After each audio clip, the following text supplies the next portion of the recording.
بسم الله والصلاة والسلام على رسول الله صلى الله عليه وسلم. عاملين ايه يا جماعة؟ رب تكونوا بخير وفي أحسن حال من يا رب. يلا كلنا نصلي على النبي عليه أفضل الصلاة والسلام. الفيديو ده عشان تعرف ازاي لما تكون حالل مثلا مكنة وش أيا كان جوان، عشان لما تبقى واقف فاهم أحسن ما يكون تبقى واقف مش فاهم. تعرف ازاي إن الوش بتاعك مقفع ولا لأ، أو الفرغة مقفعة ولا لأ. شايف ورقة النتيجة دي بتتحط تحت القدة اللي هي كتلة الحديد الكبيرة. فطبعا كتلة الحديد الكبيرة دي بتبقى مستوية بدرجة ما تتخيلهاش. فطبعا المستوية دي المفروض يبقى تحتيها ما تعديش ورقة السيجارة. فطبعا لما بتعدي ورقة النتيجة دي زي ما انت هتشوف كده، يبقى الحديد اللي تحت القدة مقفع واطي. فاهمني؟ يبقى في حتت عالية وحتت واطية زي ما انت هتشوف ان في حتت مش مقفعة وفي حتت مقفعة.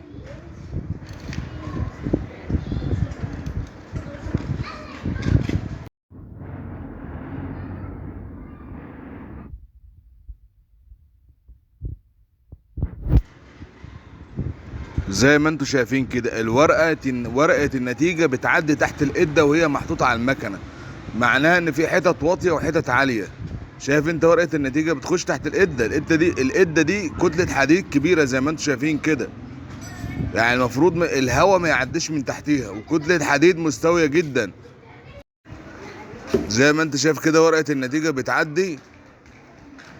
المفروض ان انا لما احطها تحت القدة كده اجي اشد ما تشدش معايا، يا اما تتقطع.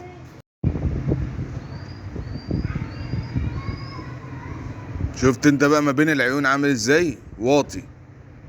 بيبقى مثلا طرف المكنه من هنا وطرف المكنه من هنا عالي، وسنه التقفيعه بتبقى مثلا في الوسط.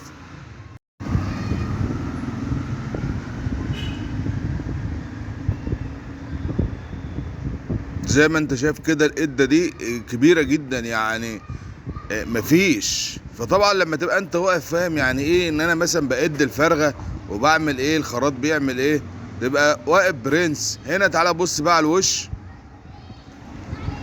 اللي يشوف الوش يقول مقفع. ادي عندك الفرغه اللي مقفعه زي ما انت شفت كده اهي. البتاع بتعدي من تحتيه. هتشوف انت الوش دلوقتي عامل ايه. الوش المفروض ان هو مش مقفع.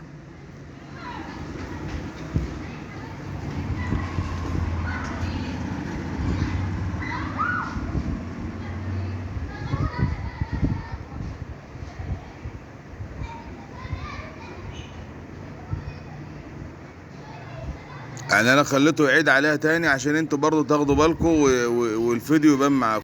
ما خدتش بالي الوش متقاس في اول الفيديو خالص وطلع تمام.